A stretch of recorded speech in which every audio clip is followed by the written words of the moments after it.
Pessoal, a Panini liberou diversos anúncios aí, bem recentemente aí, e a gente trouxe alguns destaques, alguns highlights aqui, vamos dar uma passada geral em tudo que a Panini vai oferecer pra gente nos próximos meses. E olha, tá legal isso aí, hein?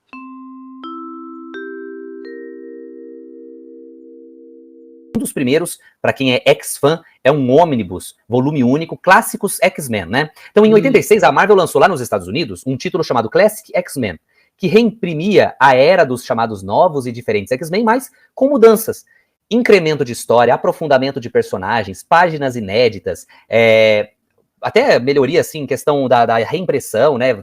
Imagina, uma edição foi publicada muitos anos antes, aí depois as gráficas foram melhorando, né? E com extras também. Então, essas edições fizeram um grande sucesso.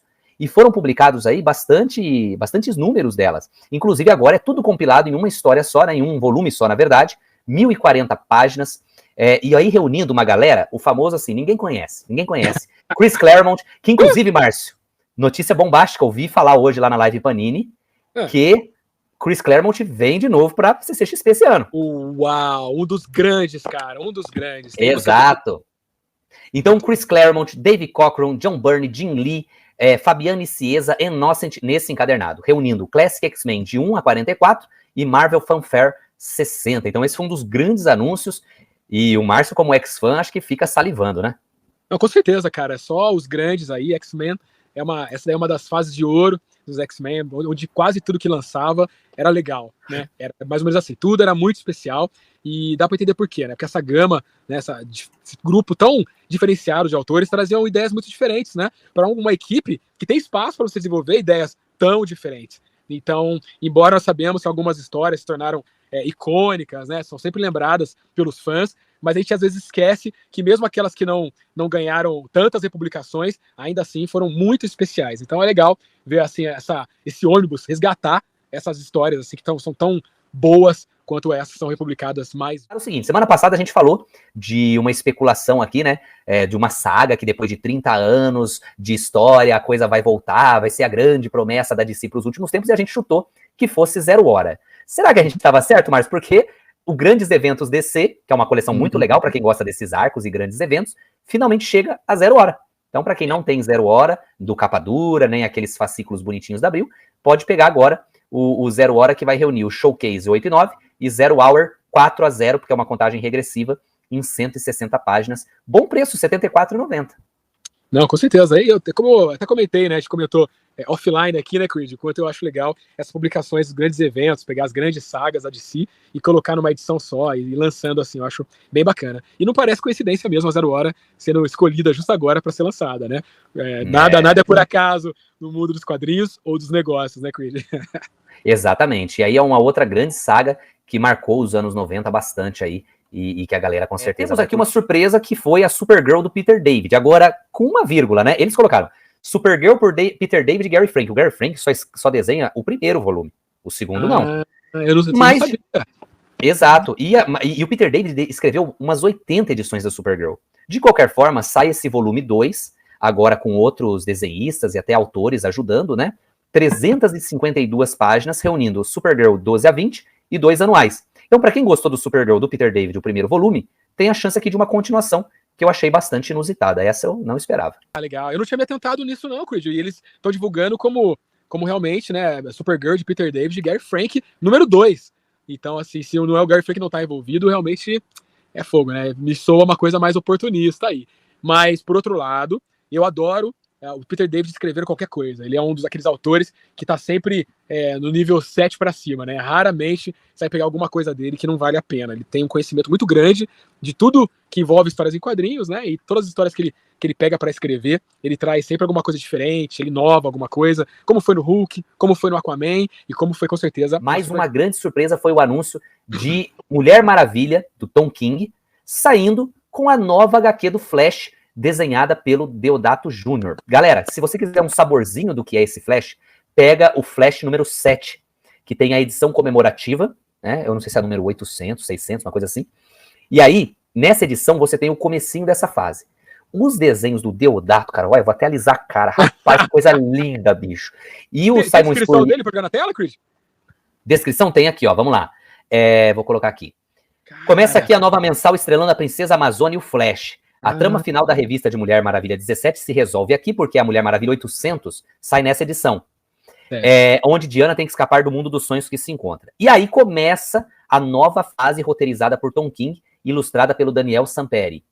E aí vem a do Flash, só que aqui eles deixaram mais atenção pra Mulher Maravilha, não falaram o que vem do Flash, do Simon Spurrier e Mike Deodato Jr. O que a gente sabe é que é uma pegada um pouco mais sobrenatural, até meio Lovecraftiana no começo. Então, galera, os desenhos estão incríveis. Pega essa número 7 aí que tá no Março, que é a edição comemorativa, já dá uma saboreada, porque quando chegar isso aqui, vai ser muito legal. A primeira edição, com 80 páginas, capa cartão, claro, né, por ser uma espécie de mensal ou bimestral, não sei como vai ser isso, R$27,90. Mas eu gostei da junção dos dois, porque os dois títulos me atraem. Eu não gosto muito de mix, mas os dois vão ser assim, acho que vai ser a nata das mensais desse ano, hein?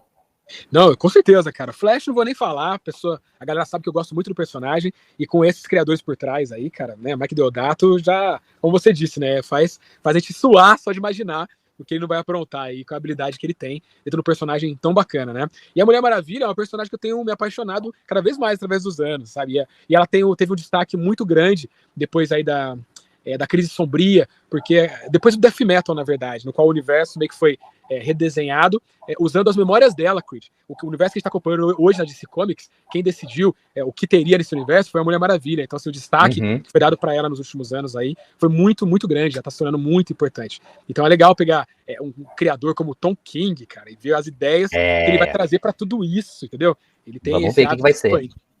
Né? Porque ela também já foi uma agente, o alter ego dela é uma agente secreta, né? Então... Exato. Tem tudo pra ser uma das mensais mais queridas aí, né? Exato. E só pra galera sentir um pouquinho do drama, olha aí a arte do Deodato um pouquinho, né? Do Flash. Olha. Aqui nessa, olha isso, cara, aquele lance que ele faz tão bem, né? De quebrar os quadros e fazer essas segmentações. Cara, é incrível, velho. Essa você mandou bem, Chris. Olha essa. Que demais, cara. É incrível. Acho que a gente pode fechar com isso aqui. A galera pediu e finalmente veio. É um dos títulos mais pedidos há anos. O Arqueiro Verde, por Mike Grell, em Omnibus, finalmente, né? Muita gente gosta demais do Arqueiro Verde do Mike Grell, mas basicamente no Brasil ficou muito fadado naquelas edições, né? Lua do Caçador e Os Caçadores. Aliás, invertendo, né? Os Caçadores e Lua do Caçador, que é o começo e que foi republicado tempos atrás aí pela Eagle Moss. Mas nós nunca avançou, não passava disso, né? Então agora a Panini traz, que era muito pedida, com uma ressalva, né? Que é o seguinte, ô Márcio, as gráficas do Brasil, elas não dão conta de fazer ônibus que passa aí, pelo que eu sei, de 1.300, 1.400 páginas, por causa da gramatura das páginas.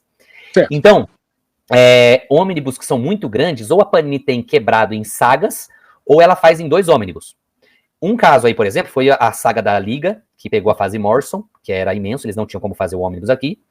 E outro também é o Sociedade da Justiça Ônibus, o volume 2, eles quebraram em 2 ônibus no Brasil, porque não ia computar, né? Não ia dar certo. A fase do Arqueiro Verde, do Mike Grell, daria 2 ônibus lá fora, já saiu lá completo. Eu chuto que no Brasil serão 4. A moça lá da Panini acha que são 3, mas pela quantidade de páginas do 2, que são 1.400 páginas também, eu acho que vão ter que ser 4. De qualquer forma, te anima? Você quer ler isso completo? Você gosta? Eu quero. Primeiro que são histórias muito clássicas, né? Muito lendárias, são boas histórias, excelentes histórias, um texto muito poderoso, mas a arte também é um show à parte, viu, Creed? Tem participação de grandes artistas, como o Dennis Coleman, por exemplo, que é um cara muito fera, marcou a passagem dele também no Questão, que é outro personagem urbano, e também divide os palcos aqui com esse roteiro maravilhoso. Então, acho que quem não teve oportunidade de ler, e eu acho que muita gente não teve, como você disse, não tiveram relançamentos e tiveram poucas coisas, né? Quando teve foi dentro de edições aí que não alcançaram muita gente, e agora nas mãos da Panini, né, dentro dessa edição, é uma oportunidade aí de estar mergulhando nessa super história aí. Então eu me empolgo sim, viu? Que vem. Exatamente. E para poder ler a fase completa. Pode demorar um pouquinho, porque igual a Sociedade da Justiça não saiu tudo ainda, né? Mas pelo menos vai dando fôlego pra galera ir recuperando o bolso e comprando as outras, né? A primeira edição aí vai ter 768 páginas e sai por R$314,90. Então um baita título. E é um Arqueiro Verde mais adulto, viu, galera? Com temáticas mais adultas, uma abordagem mais séria. Eu acho que é o grande título do Arqueiro Verde na história. Assim. Tem umas fases que definem o personagem, né, Márcio? Eu acho que o do Mike Grell é o Arqueiro Verde definitivo. Quando quem lê quadrinhos há muito tempo, quem são os dinossauros como eu, quando pensa no Arqueiro Verde, não tem nenhuma outro arco assim tão forte, né? Tão poderoso quanto esse, sem dúvida. Hey! A Comic City é um projeto para levar o mundo fantástico até você, de maneiras cada vez mais legais. Você pode contribuir se você acredita e de quebra concorrer a prêmios toda semana no nosso Instagram. O Pix está aí, comicpix@icloud.com. E obrigado por assistir até o final. Uhul!